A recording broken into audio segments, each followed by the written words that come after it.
Olá, o nosso tema de hoje é a biologia do envelhecimento, algumas considerações gerais importantes e principalmente as teorias que envolvem a situação fisiológica do envelhecimento. De uma maneira geral, os estudiosos do envelhecimento, gerontólogos, consideram que o envelhecimento é um processo biológico básico que todos os seres vivos passam por ele, no qual ocorre uma redução progressiva de todas as funções orgânicas do indivíduo, com uma diminuição na sua capacidade de adaptação, tanto aos fatores internos como a fatores externos. Portanto, o ambiente, que é altamente dinâmico, determina quando vai acontecer a finitude ou a morte desse indivíduo. Portanto, assim, ele se torna, o processo de envelhecimento, um exemplo de obsolescência planificada, que assegura a morte do indivíduo para permitir a sobrevivência da espécie.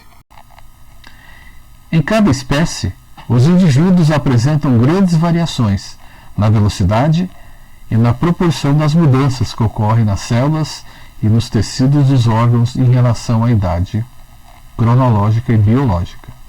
O ser humano está planejado biologicamente para viver 115 anos de vida em média, sendo uma das espécies de maior longevidade, perdendo apenas para as tartarugas gigantes, 159 anos, crocodilos do Nilo, em torno de 100 anos, e para vocês terem uma ideia, um simples camundongo atinge a sua finitude, a sua morte, depois de 3 anos, e um cachorro em torno de 20 anos e um cavalo em torno de 59 anos. As duas maiores causas de morte no ser humano são as doenças cardiovasculares e o câncer, as doenças neoplásicas. Considera-se que se a medicina nos fornecesse condições de cura para esses dois fatores de morte no ser humano, doenças cardiovasculares e neoplasias, a expectativa de vida ao nascer seria de mais de 7 anos. E se tudo, ou seja, cardiovasculares e neoplasias fossem eliminadas, ganharemos mais 2 anos, o que se tornaria muito significativo no final da vida desse indivíduo. Portanto, a longevidade máxima só será aumentada quando as causas biológicas básicas do envelhecimento e não as doenças relacionadas a ele forem eliminadas, tornando o processo de envelhecimento mais lento. Ou seja, acontecerá um retardo do degrado das funções biológicas do indivíduo. A senectude, que é um sinônimo do envelhecimento fisiológico, é inevitável, mas não é necessariamente incapacitante. Conseguir identificar e compreender as causas do envelhecimento poderá proporcionar certos benefícios ao modificar e retardar o processo do envelhecimento. Desta maneira, o sujeito poderá gozar de um período mais longo de bem-estar com um desenlace, uma finitude relativamente rápida e indolor. As teorias do envelhecimento. Existem várias teorias do envelhecimento, aqui estaremos vendo as principais vinculadas na atualidade. Sendo que considera-se os mecanismos de envelhecimento, eles devem estar relacionados com algumas propriedades que diferenciam os seres vivos dos seres não vivos, das quais 2 são essenciais. Primeira, que o ser vivo existe uma capacidade em sintetizar algumas proteínas que, além de constituir os tecidos, juntamente com as enzimas, também compõem alguns sistemas bioquímicos relacionados à produção de energia. Segunda, uma propriedade em apresentar nos cromossomos localizados no núcleo celular uma mensagem em código que fornece instruções exatas para a síntese de todas as proteínas do corpo, ou seja, uma pré-determinação no DNA do tempo de vida e das alterações tanto fisiológicas ou patológicas que o indivíduo está mais sujeito. O mecanismo de formação das proteínas. Importante lembrar que a unidade de herança que se localiza nos cromossomos, que são os genes, constituído por duas substâncias, o DNA e o ADN. O ADN é composto por 2-desoxirribose, açúcar, ácido fosfórico e algumas bases nitrogenadas, como purina, adenina e guanina, e as bases pirimídicas, a timina e a citosina. Admite-se que a molécula do ADN seja formada por duas espirais entrelaçadas, formadas por açúcar e pelo ácido fosfórico. São unidas ao açúcar estão as bases nitrogenadas, estando as duas espirais unidas por pontes de átomos de hidrogênio localizadas entre as suas bases. Os sinais da mensagem código com instruções para a síntese proteica são dados pelas 4 bases nitrogenadas que se encontram sempre em grupos de 3. Aqui nesse gráfico encontramos as bases como citosina, guanina, adenina, timina, como por exemplo, no lado esquerdo o DNA e do lado direito de vocês o ácido ribonucleico RNA. Nesse quadro, identificamos alguns códigos dos aminoácidos precursores do código genético de cada sujeito, que determina suas características físicas, suas características comportamentais, suas características psicológicas e também a sua longevidade. Observa-se que a partir da combinação adenina, citosina, guanina e timina, ACTGT, uma série de combinações levam à formação de uma outra série de outros aminoácidos, como por exemplo a combinação de CGT, citosina, guanina e timina, leva à formação de outro aminoácido já chamado de arginina, e assim por diante. Portanto, existe uma possibilidade de um grande número de combinações, como vimos no quadro anterior, sendo que cada uma delas corresponde a uma mensagem, ou seja, um código para a formação de um aminoácido específico dos 20 que são utilizados na síntese proteica. A informação genética contida no ADN é transcrita dentro de um núcleo de uma célula para uma molécula, que é sintetizada a partir do ADN por ação de uma enzima ARD polimetase. O ácido ribonucleico, o RNA, que diferencia-se do ADN por 3 aspectos. É formado só de uma cadeia, o açúcar é a D-ribose e a base pirimídica timina é substituída por uracila. Constituição do ácido ARN. Como já vimos, é formado por uma D-ribose, o açúcar, o ácido fosfórico e as bases nitrogenadas, adenina, guanina, uracila e citosina. Este ARN denominado mensageiro, ARNM, tem uma sequência complementar àquela do ADN da qual ele é transcrito. Assim, cada adenina do ADN vai tornar-se a uracila no RN, cada citosina do ADN corresponde a uma guanina no RNN, e cada timina do ADN a uma adenina do RNN, e cada guanina do ADN uma citosina do ARN.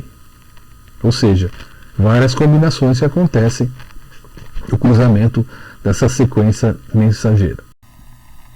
O RNN mensageiro penetra no citoplasma, onde se associa aos ribossomos, que são organelas responsáveis pela síntese proteica.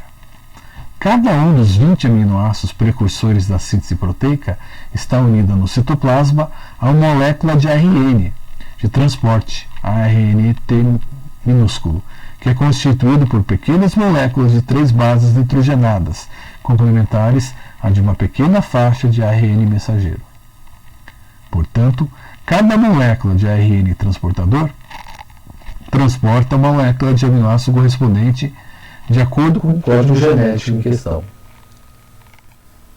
Admite-se hoje que o envelhecimento seja secundário a alterações nesse sistema. As várias teorias que têm sido aventadas para explicar o processo de envelhecimento são subordinadas a 2 hipóteses principais. Essas 2 hipóteses marcadas em amarelo a seguir são importantíssimas na sua compreensão e a sua correlação com cada alteração fisiológica ou com cada comorbidade que pode levar a situações de morbidade. A primeira dela, a hipótese da deterioração do mecanismo da síntese proteica, e a segunda hipótese do relógio biológico. Primeira hipótese, deterioração do mecanismo da síntese proteica.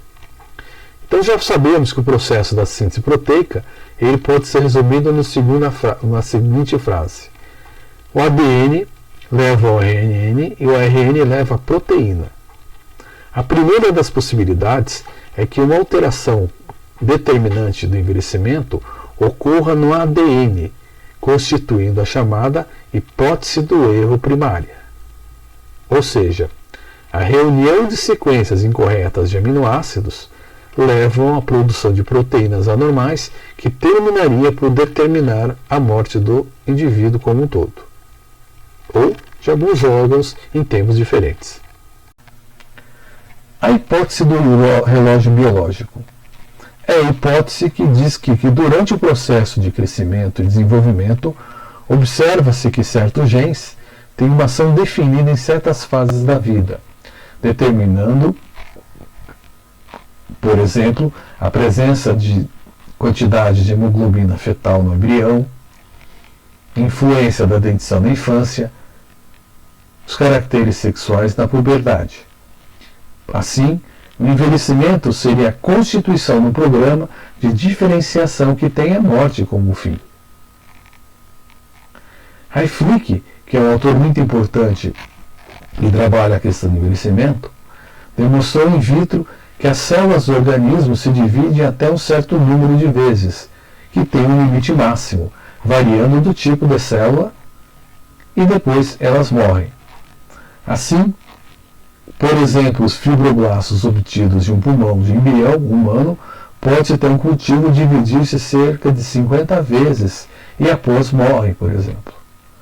O mesmo tipo de célula, obtida do pulmão de adulto, divide-se em menor número de vezes antes de morrer. Quando as células eram congeladas após algumas divisões e mantidas em vida latente, quando descongeladas, voltavam a dividir-se no ponto em que estavam e completavam o número total de divisões, tanto no adulto quanto no feto. À medida em que as células aproximavam-se da divisão final, o número de alterações ou aberrações cromossômicas aumentava, levando à suposição de que o fim ocorreria pelo acúmulo de erros do ADN. O mecanismo de síntese proteica pode ser afetado por fatores intrínsecos e extrínsecos. Fatores intrínsecos. Primeiro, genéticos. Estudos realizados em determinadas famílias, com irmãs gêmeas, homozigotas e não gêmeas, parecem demonstrar que a longevidade tem uma base genética. Admite-se que a informação genética armazenada no ADN, responsável pela síntese proteica, se desgasta com o tempo, ocasionando uma alteração gradual e progressiva na formação de proteínas. Na prática médica, têm sido evidenciados casos de envelhecimento precoce, que seriam conhecidos como progenia ou progerias. São síndromes raras, mas são síndromes, provavelmente em decorrência de uma aceleração dos mecanismos que determinam a síntese de proteínas. 2. Reação dos radicais livres. Trata-se de agrupamentos atômicos com um ou mais elétrons livres que os transformam extremamente reagentes instáveis e de duração curta. Originam-se em processos metabólicos normais, como respostas que consomem oxigênio e também por ação das radiações de ozônio, peróxido de hidrogênio, podendo reagir com enzimas, colágeno, elastina, hormônios lípides, gorduras e também com o próprio ADN. Em consequência dessas reações, ocorreriam alterações celulares e teciduais e também genéticas que estariam relacionadas com o processo do envelhecimento. 3. Oxidação. A oxidação de substâncias como RN proteínas estruturais, enzimas, lipídios insaturados e lipoproteínas levariam à formação de radicais livres, que são de alta toxicidade, circulando no meio sanguíneo para todo o metabolismo celular e dos órgãos e sistemas. 4. Autoimunidade. Estudos clínicos e experimentais têm demonstrado cada vez mais que tanto a imunidade da célula como dos órgãos e sistemas está deprimida nos idosos. Portanto, a teoria que considera a autoimunidade como causa do envelhecimento propõe que os linfócitos sofreriam mutações gênicas, determinando assim que suas propriedades antigênicas acontecesse uma ampla reação antígeno-anticorpo nos diferentes tecidos. Uma evidência indireta desse fato seria a presença de vários tipos de anticorpos nos indivíduos idosos, observados principalmente os anticorpos relacionados às doenças reumáticas. Vários autores têm procurado correlacionar a imunodepressão senil com diversas afecções ou patologias que apresentam maior incidência na velhice, a saber, infecções, neoplasias, principalmente. No entanto, essas condições podem antecipar a morte, mas não o envelhecimento, que é um processo contínuo. Fatores extrínsecos. Entre os fatores extrínsecos, poderemos citar as radiações, a temperatura do meio ambiente, poluição, a alimentação e a tensão emocional ou estresse. Vemos, portanto, que o envelhecimento é um fenômeno extremamente complexo, que pode ser influenciado por inúmeros fatores, muitos dos quais ainda permanecem obscuros. Esses fatores extrínsecos, eles também apresentam a possibilidade dos que foram acima citados estarem associados. Finalizando, devemos dizer que dificilmente existirá um único mecanismo de envelhecimento. Na verdade, graças aos estudos que acontecem na gerontologia mágica, já se pode dizer que o fenômeno do envelhecimento resulta de uma ação conjunta de vários e muitos fatores que são independentes e interdependentes.